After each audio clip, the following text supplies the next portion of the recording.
사전에 집계된 음원 및 시청자 선호도 점수입니다. 다음은 방송 점수 및 사전 투표 점수입니다. 여기에 생방송 중 실시된 앱 투표 점수를 합친 결과 7월 첫째 주 1위의 주인공은 임영웅 씨 축하합니다. 임영웅 씨의 사랑해요 그대를이 7월 첫째 주 1위를 차지했습니다. 임영웅 씨 진심으로 다시 한번 축하드리고요. 이 트로피는 제가 꼭 임영웅 씨에게 전달해 드리도록 하겠습니다. 안녕하세요. 백은영입니다. 여러분들 방송 보신 것처럼 임영웅 씨가 더 트롯쇼 7월 첫째 주 1위 후보에 이렇게 올랐다. 1등을 했습니다. 많은 분들께서 저에게 오셔서 이 같은 사실을 이야기하면서 너무너무 늘 많이 기뻐하셨는데요. 더 트롯쇼가 이번에 1위 후보 이 집계 방식을 바꿨습니다. 자, 어떻게 바뀌었는지 좀 설명을 해 드릴게요.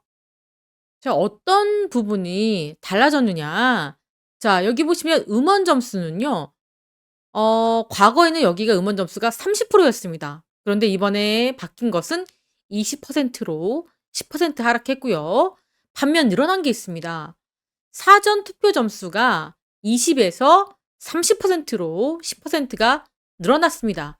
이런 변화를 갖고 온 첫 번째 투표였습니다. 자, 임영웅 씨가 어떤 부분에서 다른 후보들을 제쳤는지 한번 보시겠습니다. 자, 우선 음원 점수 플러스 시청자 선호도 점수에서 자, 김호중 씨, 그리고 김희재 씨, 그리고 임영웅 씨 이렇게 돼 있었는데 박빙이었는데 임영웅 씨가 3,680점으로 김희재 씨를 눌렀습니다.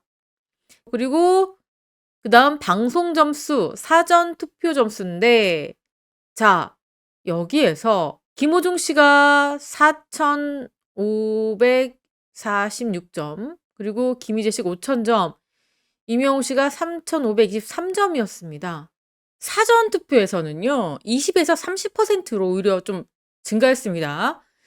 그러면서 이 김호중 씨가 4,546점, 그리고 김희재 씨가 5,000점이고요.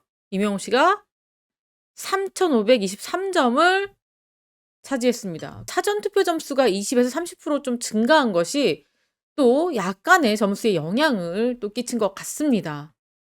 자, 그리고 실시간 투표를 보실까요? 실시간 투표는 임영웅 씨가 그 압도적인 점수를 받았습니다. 그래서 결과를 놓고 봤을 때 자, 김호중 씨가 1위를 차지한 부분은 없습니다. 그리고 김희재 씨가 임영웅 씨를 누른 점수는 바로 방송 점수 플러스 사전 투표 점수입니다. 이게 5,000점으로 임영웅 씨를 압도했는데 자, 이게 아마 방송 점수에서 좀 뭔가 갈린 것 같습니다. 이게 아마도 제 생각에는 이게 더 트롯쇼를 찾아보니까 구체적인 방송 점수가 어떤 기준으로 나왔는지가 공개되지 않았습니다. 근데 아무래도 이 방송 점수는 SBS 본 방송, 본 채널, 그리고 SBS 케이블 뭐 이런 점수가 더해진 게 아닐까 싶습니다. 그래서 김희재 씨가 임영웅 씨보다 더 높은 점수를 받았고 우선 여러분 더 트롯쇼의 진행자가 누굽니까? 김희재 씨예요. 프로그램 하나만 더 나와도 임영웅 씨보다 점수가 더 높을 수밖에 없는 상황이죠. 만약 이 방송 점수에서 타 방송까지 들어간다면 임영웅 씨가 마이리틀 히어로 방송이 계속 나왔잖아요. 그렇다면 이렇게 압도적인 차이가 날 수가 없죠. 아마 이 방송 점수가 이 SBS 관련 모든 방송 프로그램을 모두 더한 그런 결과가 아닐까 싶습니다. 자, 그럼에도 불구하고 우리의 임영웅 씨는 김호중 씨는 3위를 차지했고요. 김희재 씨가 9,094점, 그리고 임영웅 씨가 9,203점으로 거의 100점 이상의 점수 차로 1등을 거머쥐었습니다. 자, 그렇다면 더 트롯쇼가 어떻게 순위가 바뀌었느냐. 사실 이 더 트롯쇼라는 프로그램 어떻게 보면 아픈 손가락이었습니다. 얼마나 임영웅 씨의 트로트 장르가 아닌 곡을 1위 후보로 넣어서 많은 분들께서 엄청 분노하시고 전화하시고 시청자 게시판에 수정해 달라 요청을 했는데 이제 겨우 그게 수정이 된 겁니다. 자, 그렇다면 좀 앞뒤가 안 맞았던 더 트롯 쇼가 이번에 1위 산정 기준을 바꾼다라고 하면서 발표한 게 있습니다. 어떻게 달라지는지 좀 더 구체적으로 보시겠습니다. 여기 보면은 차트 1위 곡 및 선정 방식 개편을 알렸습니다. 이게 7월 첫째 주 1위를 발표하기 전에 이 개편을 알렸는데요. 2020년 1월 1일부터 현재까지 발매된 트롯 장르곡 중 선정한다. 자, 반가운 소식이죠. 사전 투표는요, 생방송 일주일 전 4일간 투표를 진행하고요. 그리고 실시간 투표는 생방송 당일 투표를 합니다. 딱 1시간 하죠. 1시간 정확히 아니죠. 55분 동안 투표를 합니다. 자, 그리고 선정 방식은요.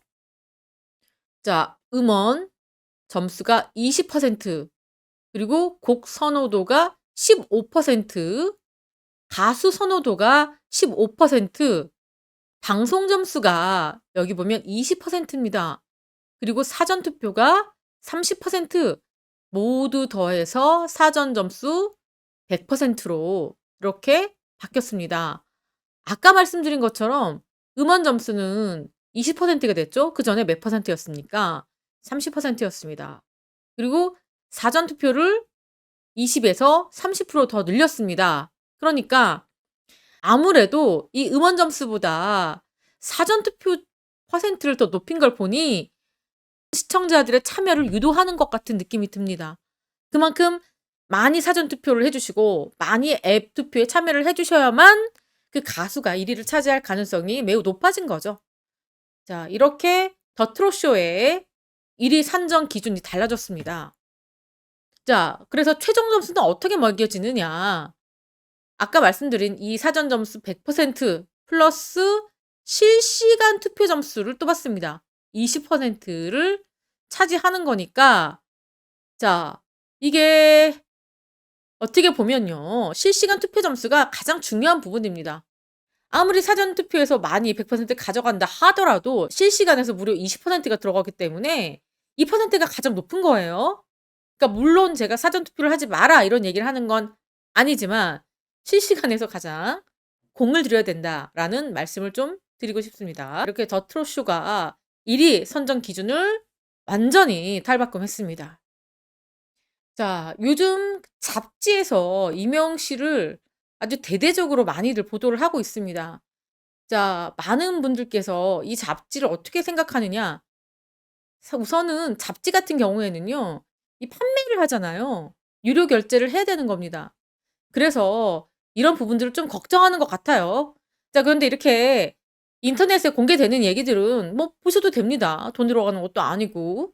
이명웅 씨에 대해서 이렇게 좋은 분석을 해준 기사들은 봐서는 나쁠 건 없겠죠. 자, 이렇게 퀸이라는 여성 잡지에서 이명웅 씨의 그 신드롬에 대한 분석 기사를 다뤘습니다.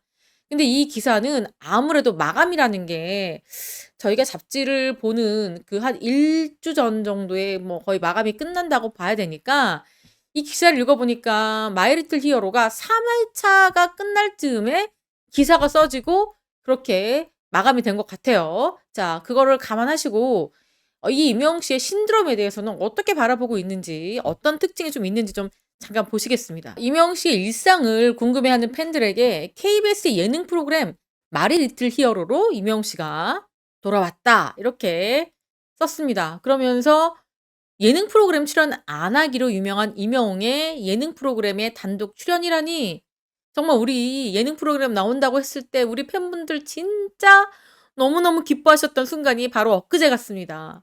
마이 리틀 히어로가 어떤 이야기를 담았을지 너무너무 기대에 가득 차서 잠 못 이루시는 분들도 많으셨는데, 자, 뚜껑을 딱 열어놓고 보니까 우리가 생각했던 그 이상으로 아주 빡빡하게 빼꼼하게 담았습니다. 뭐 하나 버릴 만한 내용이 없었죠.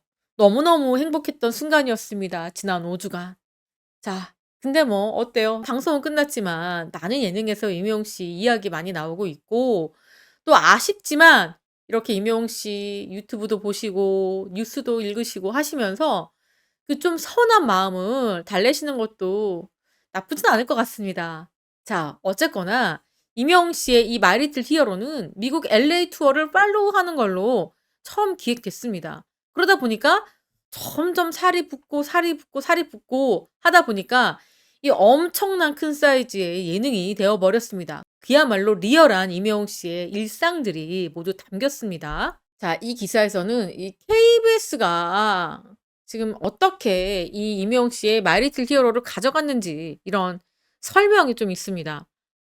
요즘 트렌드가 뭡니까? 스타들의 공연을 다큐멘터리로 촬영해서 영화로 극장과 OTT 플랫폼에 제공하는 컨텐츠가 트렌드다. 넷플릭스 보면 정말 세계 내노라 하는 스타들의 정말 리얼한 생활을 다룬 그런 컨텐츠들이 굉장히 많이 제작이 되었고 공개가 되어 있습니다. 저도 미국, 일본 그 예술가들이나 그리고 가수들 리얼리티 예능을 진짜 많이 봤습니다. 자, 제가 너무너무 사랑하는 배우이자 가수인 레이디 가가 다큐멘터리나 아니면은 얼마 전에 안타깝게 타계하신 일본의 피아니스트 사카모토 루이치 이런 다큐멘터리를 굉장히 많이 봤습니다. 그러니까 많은 분들께서 만약에 임영웅 씨 정도의 대스타는 전 세계인이 볼 수 있는 그런 OTT에 나오는 게 아닌가 이런 생각했는데 여기서 뭐라고 했냐면 그냥 놔둘 수가 없었다. 임영웅 씨가 이 OTT 플랫폼에 가는 것을 어디서? KBS에서. 그러면서 KBS는 임영웅이나 영탁, 이찬원 등이 유명해지기 전에 거쳐간 수많은 프로그램과 영상을 가지고 있다. 이러면서 아침마당 도전 꿈의 무대에서 5주 연속 우승했던 임영웅의 영상도 가지고 있다. 그래서 KBS는 이들이 KBS 아들이라고 주장할 정도로 굉장히 애착이 있다. 이렇게 공개하고 있습니다. 그러니까 KBS에서 끈질기게 예능 프로그램 섭외 요청을 해왔다. 하지만 임영웅 씨가 번번이 거절해왔고 이번에는 오케이를 해서 오부장 예능을 성사시켰다. 이렇게 썼죠. 자, 제가 또 그 SBS 쪽에 아시는 분이 있습니다. 이게 진짜로 정말로 고위급 임원이신데 사실은 KBS가 단독으로 가져갔던 게 아니에요. SBS도 굉장히 적극적으로 검토를 했었습니다. 임영웅 씨의 이 마이 리틀 히어로를. 그런데 어쨌거나 이 결과적으로 봤을 때는 이 KBS에서 방송이 됐었죠. 결과적으로 봤을 때는 KBS는 진짜 마이 리틀 히어로를 가져가서 토요일 날 시청률이 엄청나게 뛰어 올랐고요. 많은 고정 시청자들을 사로잡는 데 성공했습니다. 여기 보시면 뭐라고 했습니까? 임영웅은 뽕숭아 학당을 제외하고 지금까지 사생활을 비교적 많이 노출하지 않았던 스타이기에 시청자들의 반응은 폭발적이었다. 이렇게 밝혔죠. 정말이에요. 진짜로 임영웅 씨의 그 일부지만 집도 공개하고 엄마, 할머니와의 모습도 공개하고 본인의 어떤 뭐 흐트러진 모습도 공개하고 먹는 모습도 공개하고 뭐 하여튼 뭐 온갖 모습들을 다 공개했잖아요. 그래서 그에게 관심이 없던 사람이라도 인간 임영웅에게 빠져들 수밖에 없게 만들었다. 자, 그중에서도 특히 이 부분을 얘기합니다. 이제는 수백억 대 자산가가 되었을 이 32살 청년이 늘 먹어도 또 먹고 싶은 요리가 엄마가 해주는 오징어 찌개라니. 이렇게 섞었습니다. 자, 그러면서 마리희는 그동안 지상파 프로그램과 술래잡기를 하듯 꼭꼭 숨어서 볼 수 없었던 임영웅의 소탈한 매력을 대중들에게 부각시키고 솔직 담백한 예능맨으로서의 면모를 가감없이 발휘했다. 이렇게 밝혔습니다. 아, 또 이거 읽다 보니까 다시 1편부터 정주행하고 싶은 생각이 굴뚝같이 듭니다. 아마도 이 방송 보시는 분들 중에서 저 말이 지금 3번째입니다. 저 지금 말이 5번째예요. 하시는 분들 있으실 겁니다. 영화도 뭐 12번 봤어요. 20번 봤어요. 하시는 분들도 있으시니까 아마 이렇게 1편부터 임영웅 씨 하는 동작 하나 빠지지 않고 모두 다 눈에 넣고 싶을 만큼 기억하고 싶은 팬분들 이것도 보시면서 나 오늘 또 비도 오고 하는데 붙인 게 하나 붙여 가지고 임영웅 씨의 이 마리히를 보면서 한번 '오늘 또 시간을 보내 봐야 되겠다.'라는 분들 계실 것 같아요. 저도 그런 생각이 듭니다. 지금 날씨가 한동안 우중충하고 비도 오니까 또 이제 붙인 게 하나 딱 붙여 가지고 시원하게 에어컨 트시고 임영웅 씨 이렇게 예능을 한번 한 편 보는 것도 어떨까? 자, 그래서 지금 퀸에서 이렇게 임영웅 씨의 다양한 모습들을 담은 자, 임영웅 씨의 이렇게 예능을 분석하는 기사가 있어서 또 반가운 마음에 여러분들께 또 소개를 해 드렸습니다. 자, 여기 보시면 인니, 필리핀, 호주 거쳐서 영국, 미국으로 아시아는 케이팝 고급반이라는 제목이죠. 이게 뭐냐면요. 여러분들 틱톡이라는 앱을 쓰시는 분이 있습니까?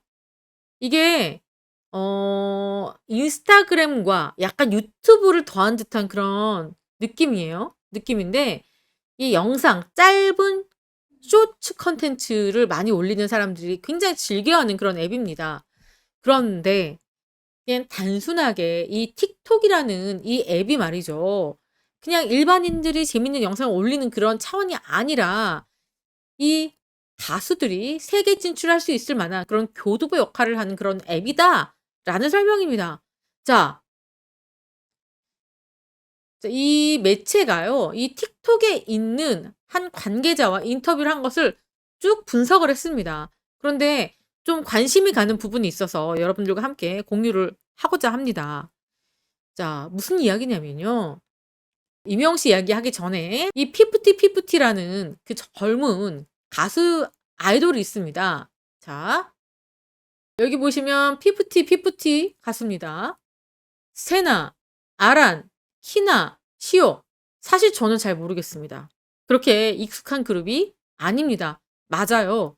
이 피프티피프티는 데뷔한 지 좀 됐는데 그렇게 국내에서는 큰 인기를 끌지 못했습니다. 그런데 언제부턴가 이 피프티피프티라는 그룹이 빌보드의 차트에 이름을 올리는 겁니다. 자, 여기 보시면 흑수저 케이팝 그룹이에요. 근데 최초 미국 빌보드에 입성했다. 이렇게 중간 제목이 나왔습니다. 그러면서 인니, 필리핀, 호주를 거쳐서 영국, 미국으로 확산했다. 이렇게 밝혔습니다. 그러니까 이 피프티피프티라는 소위 말해서 힘없는 기획사 출신 가수들이 지금 다른 나라, 동남아시아를 거쳐서 영국과 미국까지 확산됐고 결국에는 빌보드, 그 뭐 어떤 빌보드에 입성을 했느냐? 흑수저 케이팝 그룹이라고 했습니다. 흑수저인데 최초로 미국 빌보드에 입성했다고 하는 겁니다. 자, 잔인합니다, 제목이. 자, 그러면서 뭐라고 썼죠? 성시경 발라드, 임영웅 트로트도 가능성. 참 거슬리죠. 임영웅 트로트도 가능성. 임영웅 씨는 발라드가 훨씬 많은데도 불구하고요. 자, 왜 이렇게 임영웅 트로트도 가능성이라고 썼냐면 이 얘기가 이 틱톡 관계자 입에서 임영웅 씨의 트로트도 가능성이 있겠다 이렇게 말을 했기 때문에 이게 제목을 뽑은 겁니다. 그런데 이 틱톡 이 관계자님께서 잘 안 들으시는 모양입니다. 워낙 바쁘신지 어쩌시는지. 아무튼 뭐 스킵하고요.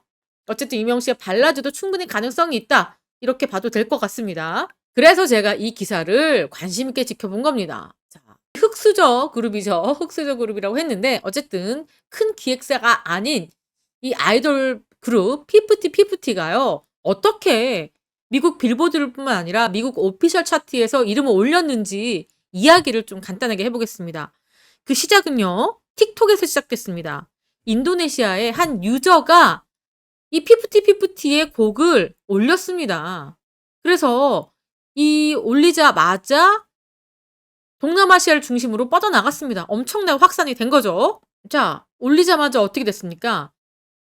3월 초에 틱톡에서는 이 노래 챌린지가 시작됐습니다. 다양한 버전으로 확산이 됐는데요.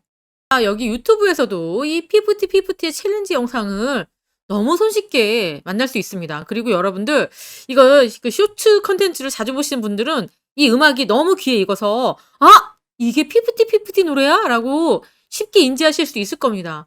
저희가 봤을 때는 별 영상이 아니죠. 그냥 춤추는 영상입니다.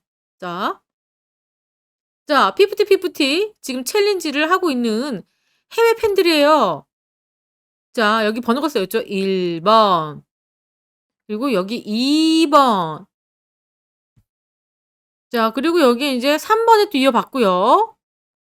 다시 또 이것도 보시겠습니다. 또 이것도 이게 손 댄스라고 합니다. 그러니까 다른 춤이 아니라 손으로 하는 춤이에요. 아주 쉽고 간단하기 때문에 전 세계 팬들이 쉽게 따라할 수 있어요.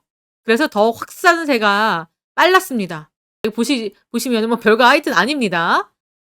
자, 어쨌든 이 챌린지가 시작되자마자 이 열흘 지나서 미국 빌보드 차트 세부 차트인 월드 디지털 세일즈 차트 8위에 이름을 올렸고요. 같은 달 27일 마침내 빌보드 메인 싱글 차트인 핫 100에서 100위로 진입한 겁니다. 진짜 깜짝 놀랄 만한 일입니다. 이게 YG, 하이브 출신도 아니에요. 자, K-팝 사상 최단 기간 미국 빌보드 메인 차트에 진입했습니다. 100위로 시작해서 94, 85, 60, 52 쭉쭉쭉 해서 24위까지 올린 겁니다. 자, 뿐만 아니죠. 미국 오피셜 차트에서도 K-팝 걸그룹 최장 진입을 기록을 세우고 있습니다. 이 피프티가 이 틱톡을 통해서 엄청난 빠른 성장세를 거쳐서 빌보드 메인 차트에서 이렇게 오랫동안 본 차트입니다. 유지를 하고 있다는 겁니다. 그래서 이 틱톡에서는 봐라! 이 틱톡이 얼마나 중요한지 이제 알겠느냐. 배정현 틱톡 아시아 음반 개발 총괄이 이번에 인터뷰를 해서 그렇게 틱톡 자랑을 한 겁니다. 자, 그 피프티의 큐피트. 자, 미국과 인도에서는 각 전 인구의 50%가 틱톡을 사용하고 있다고 합니다. 저는 휴대폰이 아니라 이렇게 PC에서 틱톡의 화면들을 여러분들께 보여드리고 있습니다. 이 틱톡에서는 이렇게 영상 위주의 이런 것들이 많이 올라옵니다. 이 보통 개인들이 많이 찍은 영상들이 올라오고 있어요. 뭐 이런 것들 있죠. 춤추는 것들, 뭐 이렇게 단체로 찍는 것들, 재밌는 모습들. 이런 게 틱톡이에요, 여러분. 네. 이제 아시겠죠? 이게 틱톡의 모습이고요. 자, 이 배총괄이 뭐라고 얘기했냐면 한국에서는 틱톡은 성숙 단계라며 동남아시아, 라틴, 아메리카 등지에서는 정말 엄청난 인기를 끌고 있고 붐이다. 또 미국에서는 이 한 조사에 따르면 틱톡 사용자들 대상으로 한 설문에서 답변자의 75%가 틱톡을 통해서 새로운 아티스트를 발견한다. 이렇게 밝혔다고 합니다. 그래서 틱톡에서 음악을 접하고 스트리밍에서 검색을 한다라는 답변이 엄청 낮다는 겁니다. 그래서 틱톡을 통해서 음악을 접하고 그리고 스포티파이 같은 최대의 음원 플랫폼을 통해서 음악을 소비한다. 그리고 다시 돌아와서 영상화에 참여한다. 이런 선순환 구조가 이뤄지고 있다. 이런 과정에서 빌보드 차트의 장기 집권이 가능해졌다. 이제 자, 남의 얘기는 그만할게요. 그러면서 이제 이명웅 씨의 이렇게 너무너무 귀엽고 깜찍한 사진이 딱 하나 있습니다. 무슨 얘기 했냐면 K-팝은 전 세계 문화적 현상이나 인도네시아, 베트남 등 보편적 음악 정서는 우리 발라드와 닮아 있다. 아까도 여러분 어떤 말씀 드렸죠? 인도네시아, 베트남을 거쳐서 필리핀으로 가서 필리핀에서 가까운 호주, 영어권이죠. 호주에서 영국, 미국으로 뻗어나간다라는 말씀 드렸죠. 자, 시작이 이 나라부터 시작입니다. 그런데 이들의 음악 정서가 우리나라 발라드와 닮았다라고 이야기하고 있습니다.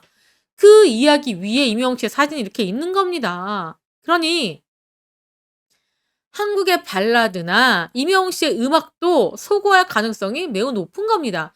이 지역의 음악이 말이죠. 굉장히 서정적이고 인간의 감정과 관계에 맞닿아 있다라는 겁니다. 그러니까 이제 피프티 같은 그룹 같은 경우에는 정말로 몇만 명의 가수 중에 한 명일 겁니다. 자, 그렇기 때문에 많은 SNS, 많은 앱을 활용을 해야 되는데 자, 이명웅 씨도 이렇게 얼마든지 세계적인 문화의 코드와 연결이 돼 있으니 이 틱톡이라는 앱을 통해서 많이 알려졌으면 좋겠다라고 이야기를 하고 있는 겁니다. 다시 여기 또 나오죠. 비단 K-팝에 해당되는 게 아니라 성시경표 발라드, 임영표 트로트 빅, 임영표 발라드 역시 동남아시아에서 높은 인기를 모을 수 있는 장르라는 분석이 맞춰졌습니다. 그래서 임영웅 씨의 이 음악이 전 세계적으로 먹힐 가능성이 매우 높다라고 이야기를 하고 있습니다. 자, 틱톡이 상당히 커지고 있는 게 맞습니다. 사실 저도 틱톡 같은 경우에는 사용하지 않아요. 왜냐면 기본적으로 틱톡은 뭔가 이렇게 깜찍하게 춤도 잘 추고 노래도 부르고 막 이래야 되는데 저와는 사실 좀 거리가 멀게 느껴지는 앱이긴 합니다. 하지만 임영웅 씨가 이렇게 성장하고 커나가는 데 있어서는 글로벌하게 성장하기 위해서는 이렇게 전 세계에서 말이 아니라 행동과 노래로서 감정을 소통할 수 있는 그런 앱은 적극적으로 활용하는 것도 아주 좋겠다 이런 생각이 듭니다. 또 물고기 뮤직에서 또 차분하게 또 이런 부분에 대해서 또 진행하지 않을까 충분히 인지하고 있지 않을까 싶습니다. 자, 이렇게 오늘도 여러분들과 함께 아주 재미있는 이야기들을 좀 나눠 봤습니다. 자, 여러분도 많이 공감하셨을까요? 지금까지 저는 백은영이었고요. 시청해주신 구독자 여러분 너무너무 감사합니다.